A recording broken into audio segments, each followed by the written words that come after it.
All right. Hey, welcome. We have Jeff DellaMaggiora. Did I say that correct? DellaMaggiora. DellaMaggiora. I'm sorry. I'll try to get DellaMaggiora.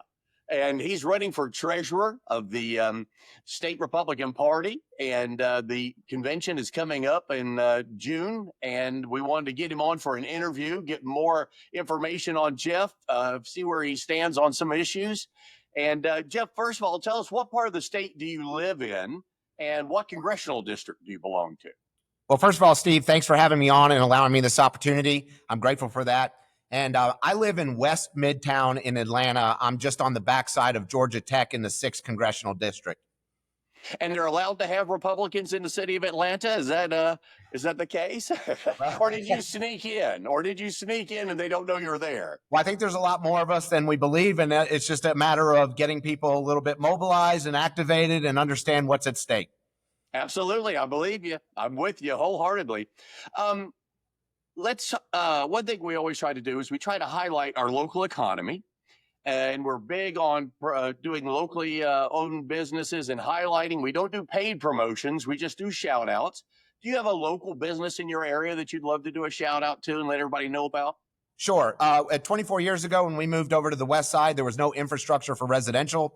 And we were promised a lot of things like Publixes and things like that. And they didn't arrive until actually about 4 or 5 years ago. And there was a company by the name of Companion, which is a local restaurant, which was just like an oasis. So all of a sudden, the promise of live, walk, and go have a cocktail, have a meal, whatever it is, in walking distance. And they put on a great restaurant. Both of my kids have worked there, and the food's great, the company is great, and the community gathers there.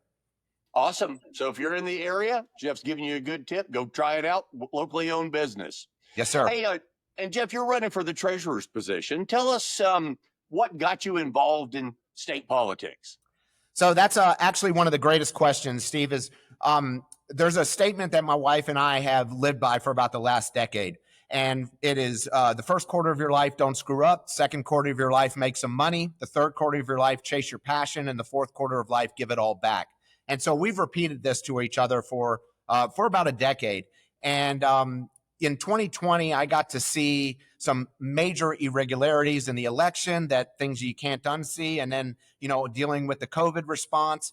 I got involved in Fulton County politics at that point because, it changes who you are when you look at that as an objective person, and it reset my priorities. And so when we think about that adage, it was that, okay, the third quarter of your life, chase your passion. My passion is to not allow forced compliance, not allow taking my liberties away, not allowing my children to have the same opportunities as myself. And so when Trump got elected in November, I looked at my wife and I said, you know what, now's the time to raise my hand, to get involved on a full-time basis to accomplish one task. And it's not to chase a paycheck. It's not to chase any sort of recognition. It's to make sure that we elect Republicans and we deny any success with the Democrats. Because, and not even so much us versus them. I just know that our way of life and our principles are so important, and they're trying to be taken away from us. And so I'm in a position of life right now where I said full steam ahead. I want to work with the state party to make sure that we recover our Senate seat. We get the constitutional officers elected. We also, most importantly, not most importantly, we also make sure we maintain the governor's seat and maintain that, because that's a very powerful position.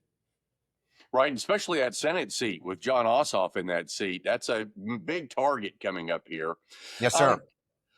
Fulton County always seems to be kind of an anomaly because of the election controversies that always seem to stir up related to Fulton County. Do you see any kind of shift change? I know northern Fulton has some Republican strongholds, and its Democratic strongholds pretty much south of that. Do you see anything with the younger generations in city of Atlanta, in the area, where there could be some Republican surge or interest? I'm a forever optimist, and also the industry in which I have my career has been is dominated by left-wing personnel, and but of course I take every opportunity I can to dig a little deeper into that, drill down a bit more. And I find that when you have a comfortable conversation, not an accusatory or a telling type conversation, that most of us are aligned in our principles and what's important to us. And, at the end, we all want to go home to a family that loves us and be safe. And so it's a pretty simple formula. So, I constantly am thinking about that because, it has become very tribal, left versus right. But at the same time, most of us share our values and principles. It's just not in messaging. It's not in the terminology. And there's that disassociation with how is this being achieved and what side is the better side to help me achieve my maximum success. So I'm always an optimist that as we can mobilize at a party, which I think is also a pretty significant topic right now, is we're watching I just don't understand how so much laundry and narratives can be put out there, which poisons the well and deters people from getting involved, raising their hand. And I don't think that's useful. I think that's a distraction. And I like to avoid distractions. But, yes, I am an optimist with Fulton County. And, and especially, elections is such a big part of that. And so, we had a pretty significant event this week with being denied our candidates for the state or the county election board. So that's a pretty significant detail. And I know we're going to go full speed ahead on making sure to bring that into the courts and get relief. I know there's a great young Republicans group in Buckhead. I follow them. They've got some really fantastic young people in there. I noticed that Trump polls really well, and the people from that 18 to 24 age group are looking for something different. So it does give us a lot of optimism for the future. Very much so. Hey, let us know about your skill set that you bring to the Republican Party in that treasurer's position. So I have I'm a heads down, get it done, minimal distractions kind of person. And I created and run a company that I built all by myself. I built it with my own bare hands, and it's been very successful, and it's been a lot of fun. And throughout that process, I had to, of course, do all kinds of tasks that might not have been my initial idea. And so I did run all my bookkeeping. I did all my taxes, accounts receivable, everything about it, strategic reserves. I also believe that everything starts with a budget and a plan. And those are criteria that I've, second nature done throughout my career. I'm at a point when we talked about in that third quarter to chase your passions. Well, that's when I'm actually retiring from my own company this year. This has been part of my plan. It's just when was the right time. And I believe right now is the right time. The winds that are back, and now's the time to seize that opportunity. So I'm retiring from my company, walking away from it and offering something to the Georgia Republican Party that I don't often see offered. And especially in my time with the Fulton County Republican Party is I'm a guy that, like I say, I put my head down, I set goals and do everything I can to achieve those goals. And what I found is the biggest obstacle to achieving the goals we wanted and the successes we all yearn for was the distraction of family, life, and the day job. Well, both of my kids are out of the house. They're on to great things. And I'm not going to have a distraction of a day job. And so when I think about, there's a lot of narratives going around right now. And again, I think they're very unfortunate because I am diligently calling the delegate lists.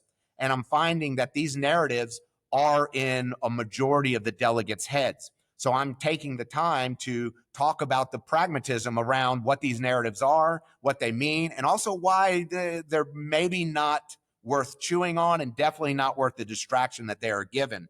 And so what I think about with all these things, and I'm sure you've heard some of them about transparency and some other novel items, is those are important, and it's easy to poke at the money.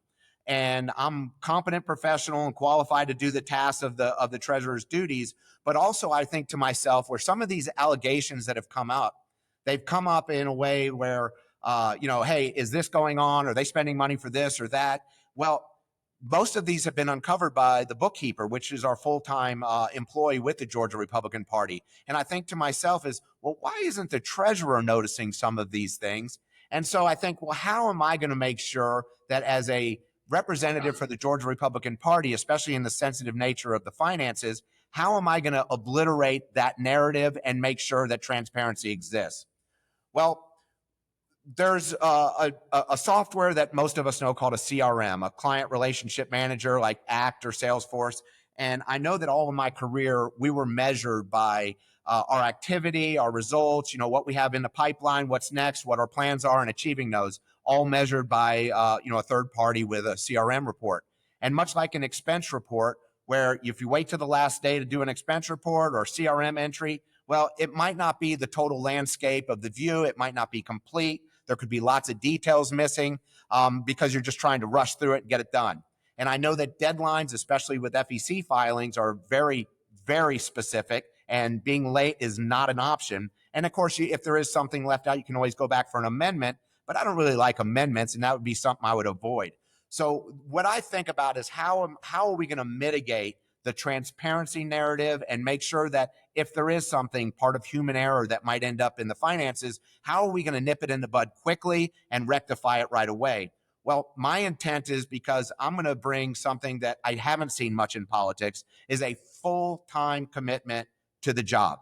And so with that, I intend to, like CRM, we all know if you wait till the end of the month, it's going to be an arduous task. If you stick with it every single day and keep up with it, it becomes a much less arduous task. Not to mention, you're going to have a full view and understanding of all the day-to-day transactions in and out. So my intent is to be involved every single day of every single transaction, at least from a knowledgeable base. So that way, if something does come up that maybe I don't understand, or maybe looks a little different, well, at that point, before we get up to the deadline, I can raise my hand, bring it up as a topic, and make sure we understand what it is or what needs to be done about it. And you kind of bring an entrepreneurial spirit to the position. You're big on transparency. Any other areas of focus that you would bring to the position, or anything initiatives that you would like to see the party do that the treasurer would be involved in? Well, I have raised a lot of money professionally over my career. Okay. I look forward to pivoting that skill set in political fundraising. I am not scared to pick up the phone, and I'm typically a likable person, and I'm ready to talk, and I'm not shy about these things. And I'm also not shy to ask for the vote, ask for the money, and that has delivered results throughout my career. And I intend to hone that skill in this time, as well as making sure the books are always clean and transparent. But there's another thing that I think about is I've got a lot of energy, and I've had enough experience in the political realm that I understand some areas that I'm personally passionate about, which election integrity is one of them. That's what put me here in the first place. And so I see myself as a Swiss Army knife for the rest of the executive board. Now, we've seen, like, the last, over history, there's a lot of boards that might be divided. There might be personalities that might not gel quite as well. And I believe I can be a unifier and a connector. I also am not into drama. I avoid drama. I like to achieve goals. And so I believe I can be the proverbial Swiss Army knife to not only the party, but also to the executive board in a variety of different mechanisms to help, each other member of the board achieve their goals. Can be useful in all that. Let's talk a little personal. Who's the most influential person in your life? I've thought about that question, Steve, and I almost got to say it's a tie. I have an absolutely fantastic, lovely wife. We've been married for 24 years, and we still really like each other. All of these things are fantastic, but, we also have to boil that down to who is our most influential person? Well, that's got to be my father. My father, instilled the work ethic. He instilled the values, the principles. And to this day, I'll tell you what, there's no more proud person in America who calls me about 17 times a day, enjoying as a observer of something maybe I think he kind of wishes he got involved in years ago. So he's been my greatest cheerleader. He's helped me shape my views of the world. And, if there's one thing that, whether it applies to this opportunity or just in life in general, something he taught me early on is, to achieve anything in life, you must first dig the ditch. And that's something that I've really stuck to my children. And I'm seeing that bloom also as they are, in their early 20s. The proverbial digging the ditch, you do not achieve your desired results until you get hot and sweaty with that unpleasant task. Yeah, absolutely. What's your favorite childhood memory? I have a lot of them. I've lived a pretty exciting life. I would say it was wrestling. I was a wrestler all through high school. I wasn't the best, but there was that moment. I guess it was probably about seventh grade when I was very nervous. The guy was big. He looked tough. I didn't want to lose. I didn't want to let my team down. But mano a mano, we got in that ring again. Like so many other tasks, you put your head down, you ignore the noise, and you do what needs to be done. And my very first wrestling match ended up in a pin. And probably the highest high I think I had at least as a youth, is that one-on-one, me versus him, no distractions, and I got what needed to be done and ended up victorious and helped my team. Awesome. Well, you've touched on some of these things a little bit earlier in the interview, but areas that you think the party needs to improve. So again, I'm fairly new to state politics, and that is why I chose treasurer, because that's an objective task in which I'm qualified to do. But I also know that there's a lot more that I can learn and participate in. I really hate all the drama. I can't stand all the drama, especially when we boil it down that we really only have one goal. We have a goal to elect Republicans. Everything else is a noise and a distraction. And purity tests don't necessarily get the achieved results, and they sure don't help bringing people into the party and having people participate. So that is something, but that's a human nature thing. I'm not sure how much the party can really control that. But, it goes back to is I've traveled around the state. I've met with countless people, GOPs, districts, lunches, everything else. And I do hear transparency over and over and over again. Of course, everyone has maybe their own definition of what that means.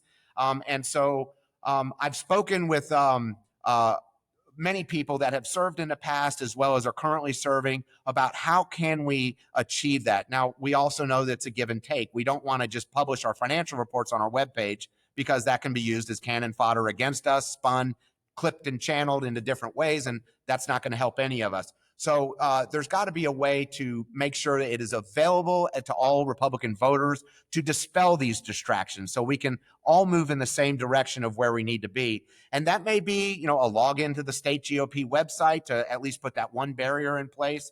And those are initiatives that I'd like to achieve should I be successful, which I intend to be. But in addition to that is quarterly newsletters.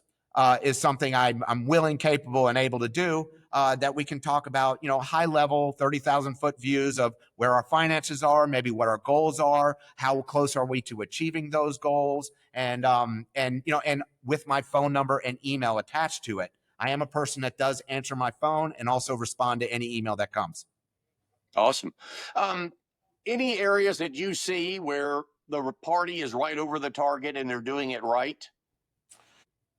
I don't have a clear answer for that, Steve. I do feel like the distractions are outweighing the efforts at this moment, but also I am, again, an optimist that hopefully when we get past the 7th, which I expect, that we will all coalesce and get into a unified front with unified messaging and using our efforts and skills in ways that are going to accomplish that one single task and put the wind at the back of our folks that are Republican candidates or primary winners. As a Republican, what do you expect from Republican elected officials? I expect them to uphold the values of the Republican Party. And I know that is a question that can come up in a variety of different contexts. I know the accountability rule is something that I hear quite a bit about. I am a believer that if you're going to put an R next to your name, there's certain fundamental aspects that have to be component to who you are and what you tend to deliver and where your efforts are. But we also know that a lot of people say a lot of different things when it's time to get elected. I do believe that is a legal situation. I actually had a conversation this morning from a gentleman from Catoosa County that had me think about that a little differently. It's not something I'm that familiar with or have paid that much attention to over the years. I sit and, like anybody else, you wonder, how is that person here? And I'm not sure that they share the same values I do or what the party does. But, that's me on a couch. But then this gentleman from Catoosa County, which we know has that lawsuit right now, put some different perspective in there. And I had not considered a Democrat running in a solid red county when everyone knew this person, because I was of the mind that, if you pay your fee and you submit your paperwork on time, then it's up to you to be successful in your primary, and the party can't get involved until after the primary. But I think that's a legislative part. I think I'm going to leave it at that, as I don't know enough about that to speak. That it sounds like some laws have to be changed, and maybe this lawsuit might affect that. So I am going to be on bated breath to see how that finishes up. We're heading into a midterm election, and midterm elections never seem to bode well for the sitting president. It seems like it always shifts to the other party. So with that sense of urgency that we have heading into midterms, what would you call success for the Georgia Republican Party going into 2025 through 2025, heading into the midterms? What would success look like for you? Success is leading up to that process. We need, the proverbial all oars in the water, rowing in the same direction. We need to put the wind at the back of our candidates, especially once they get through the primary. I do hope and pray that the primary is not just a bloody mess where everyone's exhausted and broke. I do hope that there's some coalescing quickly and early on, so we can focus out on getting out the vote, getting out the messaging in a variety of ways, getting all the county parties involved, the district parties, the lunch groups. I mean, everybody from top to bottom, because it is so critical. I mean, it's more critical than ever right now. And, I have a feeling we're going to be saying this every 2 years of this one's the most important. And so what success looks like is for candidates to be having access to voters, to getting their message across, to having the party supporting them, raising money, and putting every benefit in their corner that is possible. And then, of course, the ultimate success is at the end, is when we maintain all of our Republican seats, capture additional ones, of course, getting our Senate seat back and electing a Republican governor. Ultimately, that's success. Right. Hey, we all know through social media circles and everything that the chairman's race for the party has gotten tribal. Do you identify with either side? Are you maintaining neutrality in all of this? Where do you stand? Well, I do have opinions on that, and largely because I don't like drama and I don't like false narratives or spun narratives. I think all that, like I said, is a distraction and an impediment to what we're trying to achieve. In terms of favoritism, I'm going to stay away from that, because I'm here for one goal, and it's obviously not to make money. I have no intentions beyond this. I intend to give 2 years of my life with nothing but expenses to do my part as a full-time basis to make sure we elect Republicans. And back to distractions, I would love to work with a chairman with vision and the energy to be successful, to achieve all these goals, and to work together as a team. I think the working together as a team has been something that might be absent in recent years. We want all the executive members on the board to be active participants. And Jeff, is there anything that we haven't touched in this interview that you would like to tell the people viewing? I'm just really excited to provide, donate, however we'd like to say it, my skills, my positive nature, my energy, my experience, to empowering our party, to hopefully bringing folks in, to lending a person that will answer the phone, communicate very effectively, and win, and make sure that we're successful in our core mission. And I really look forward to that opportunity, and I am the right guy for it. I'm ready to roll. And if the viewers want to look up more about you on your platform, maybe even get in touch with you, what's the best way to link into your campaign?